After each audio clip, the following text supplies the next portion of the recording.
this day has turned sour. The wind is kicked up. E-Towne has been kicked up, but we're here to get the true story, get to the bottom, and maybe do another interview with Matt here. He's agreed to talk with me because we need to get the truth out. So we're going to do that in just a second. All right. I'm here with Matt. I mean, you know, he's been through a heck of a day, but he's going to take some time. And I think the question that we all want to know to start with is everybody at E-Towne okay? How are you guys holding up? Well, I'm doing all right. I'm a little emotionally exhausted, I guess. Sure. But you know, I bring it on myself. You know, so you certainly have taken a lot on for the cause. I guess what I'd want to know is there anything about what happened that you want people to know? Any message to E-Towne that you'd want to send out? Anything people don't know about this event? The event being the yard sale.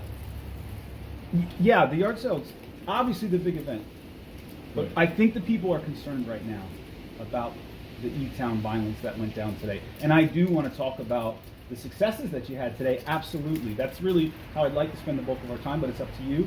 But I think really people need to know what happened so they can move forward as we'd like to. It seems like you're still pushing through.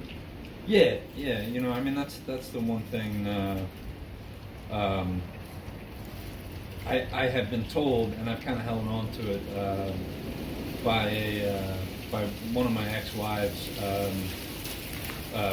Before she was my ex-wife, she used to tell me. She said the one thing that I really respect and admire about you is that, you know, you'll make a lot of mistakes. Some of them almost unforgivable.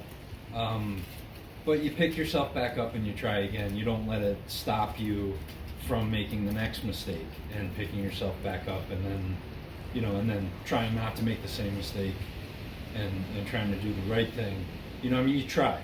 Yeah. She always said, and you know, I've kind of taken that to heart, and I really think I've tried to live by that. That, you know, I'm gonna make mistakes. I'm gonna do dumb stuff when I'm trying to do something good. But you know what? I gotta pick myself back up and try again. So I think that's just how I look at it. Man, that wind is really whipping. Sorry. This is a day. I mean, I can't imagine from the early parts of today with your stomach issues and the troubles getting out the door, and now this. I mean, just final question about what happened. What was going through your mind in your underwear? Well, what was going through my mind?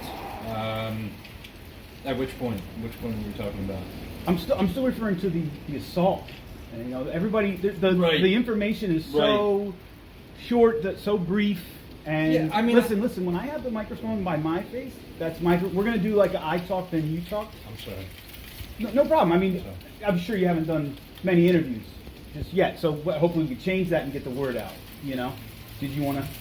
No. All right. So again, just to touch on that one last time before we move on, like during this violent attack on E-Towne, what was going through your head? And I guess a follow-up, do you think E-Towne's been damaged in any way that might have lasting effects? Well, I'm going to be honest with you. I mean, what happened with the vandalism?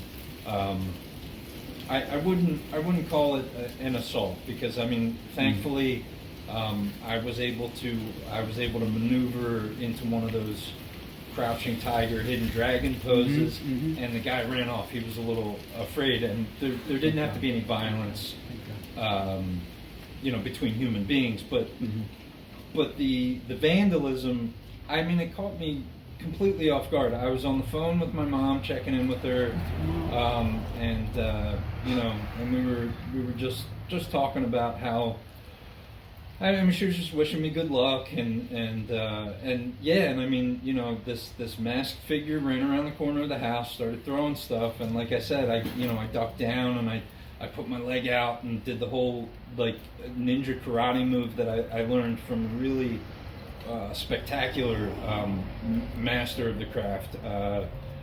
Actually, I just wanted to give a shout out to the Free Spirit Fight Club and the Urban Ultimate Ninja Warrior Club. That's amazing. That's amazing. Yeah. That's really amazing. And I'm so glad that you had that. So I guess let's pivot. Let's kick it over to the successes of the day. Do you think that it was a challenging day, but do you think at the end the work and the goal of E-Towne was reached in any small way?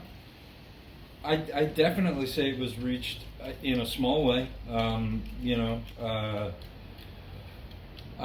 Yeah, I mean, we had a couple people stop by. We were able to get rid of a few things. Made a little bit in donations to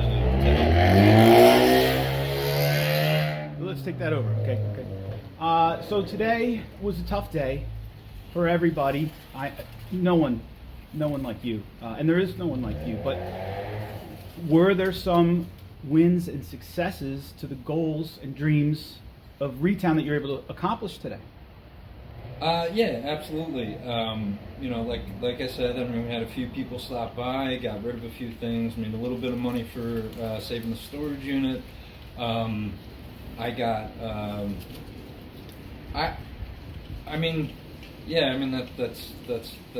that's about it.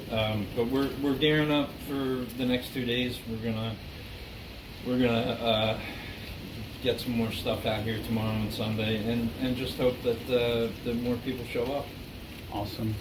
Well, here's hoping for 2 more days of E-Towne bliss and none of this nonsense. So I really appreciate that you took the time to talk with us, the fans. Thank you so much. And I guess before we go, is there anything else you want to say to the people and the fans out there?